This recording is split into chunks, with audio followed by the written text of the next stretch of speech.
हम लोग पढ़ रहे थे गांव का प्रशासन, अध्याय 6। इसमें गांव में कैसे झगड़ा विवाद पैदा होता है, झगड़ा का नमूना क्या होता है, किस तरीक़ा से झगड़ा हो सकता है और उस विवाद का निपटारा कैसे होता है, ग्राम प्रधान स्तर पर, थाना अध्यक्ष स्तर पर, फिर लोअर कोर्ट स्तर पर, फिर उच्च न्यायालय तक और फिर सुप्रीम कोर्ट तक। इस प्रकार से न्याय हमको प्राप्त होता है।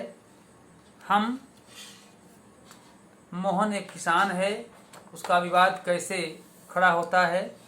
राजस्व विभाग का काम, जो राजस्व मतलब कि जो आपके ज़मीन का रिकॉर्ड रखता है, अमीन पटवारी, और यह कैसे किसानों से लगान को वसूल करके और जनपद पर ट्रेजरी में जमा करता है और उसके प्रति उसको वेतन मिलता है, अर्थात उसमें वो नौकरी करता है।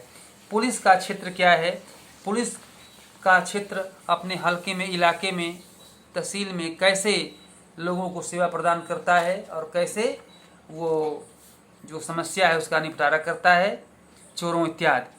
हम ये भी देखते थे कि खसरा खत्यौनी, ये जो है पटवारी और लेखपाल रखता है। आपको ज़मीन के बदले आपको काम पड़ता है, तो वह जैसे आपको बेचना हो, जैसे कोई किसान अपना ज़मीन बेचता है या कोई किसान अपनी फसल को बेचता है, इस सबका रिकॉर्ड ये पटवारी अपने साथ रखता है और उसे प्रदान करता है। यहाँ तक हम लोग पढ़े थे। आज पढ़ेंगे एक नया कानून। ध्यान देंगे, एक नया कानून। वो कानून क्या है? हिंदू अधिनियम धारा 205।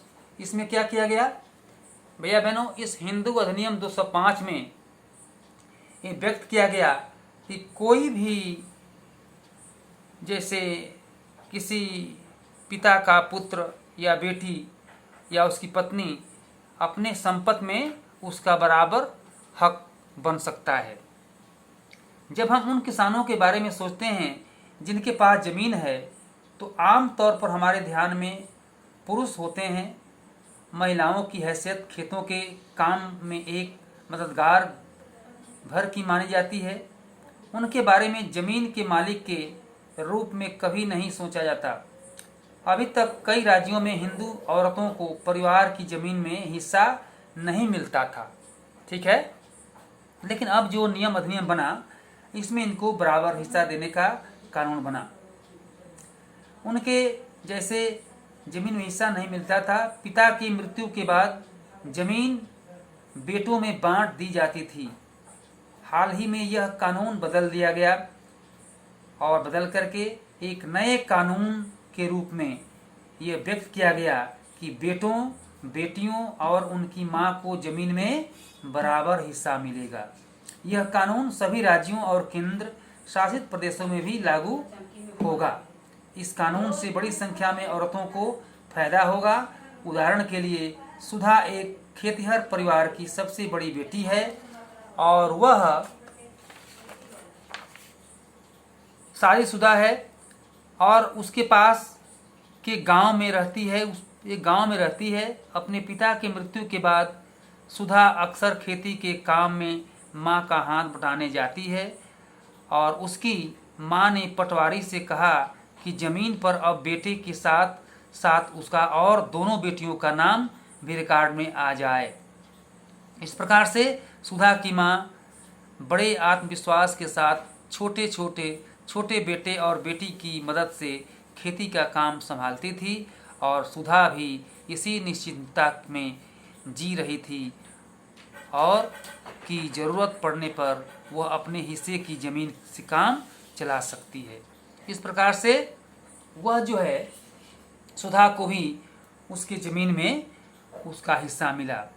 इस तरीक़ा से वास्तव में कानून इस बात की ओर इंगित करता है कि कानून के तहत हम उसको पालन करने से हमारे जो देश की जनता है उसको लाभ प्राप्त होता है।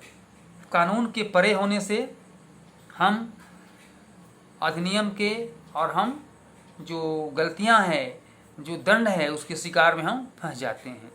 इस प्रकार से हमें कानून मानना चाहिए आप इस जो देखते हैं एक बिटिया की चाह, इसकी चाह क्या है?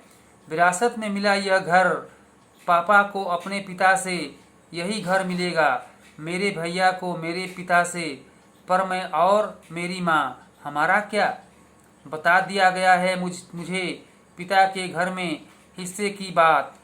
औरतें नहीं किया करती, लेकिन मुझे चाहिए एक घर अपना, बिल्कुल मेरा अपना। नहीं चाहिए दहेज में रेशम और सोना। दहेज में रेशम और सोना, इस कविता को आप लोग लिखेंगे, ठीक है।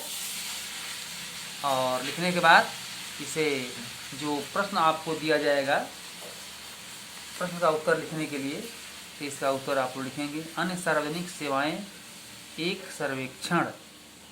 सर्वेक्षण के रूप में यह अन्य सार्वजनिक सेवाएं। इस पाठ में हमने सरकार के कुछ प्रशासनिक कार्यों के बारे में पढ़ा, खासकर ग्रामीण क्षेत्र के संदर्भ में। पहला उदाहरण कानून व्यवस्था बनाए रखने के बारे में था और दूसरा जमीन के अभिलेखों की व्यवस्था के बारे में था। पहले मामले में हमने पुलिस की भूमिका का परीक्षण किया और दूसरे में पटवारी की भूमिका का। इसके काम का विभाग के अन्य लोगों द्वारा निरीक्षण किया जाता है, जैसे पुलिस अधीक्षक या तहसीलदार। हमने यह भी देखा कि लोग कैसे इन सुविधाओं का इस्तेमाल करते हैं और उन्हें किस तरह की समस्याएं आती हैं। इन सेवाओं का उपयोग कानून के अनुसार होना चाहिए।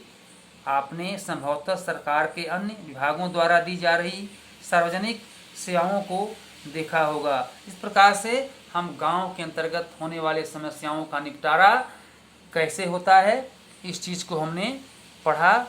और गांव के विकास के लिए जो सार्वजनिक रूप से वास्तव में ग्राम प्रधान जिम्मेदार है, वो कैसे करता है और किस प्रकार से एक विवाद को सुलझाने में अपने सहयोग प्रदान करता है, आदि हम लोगों ने इस पाठ में पढ़ा।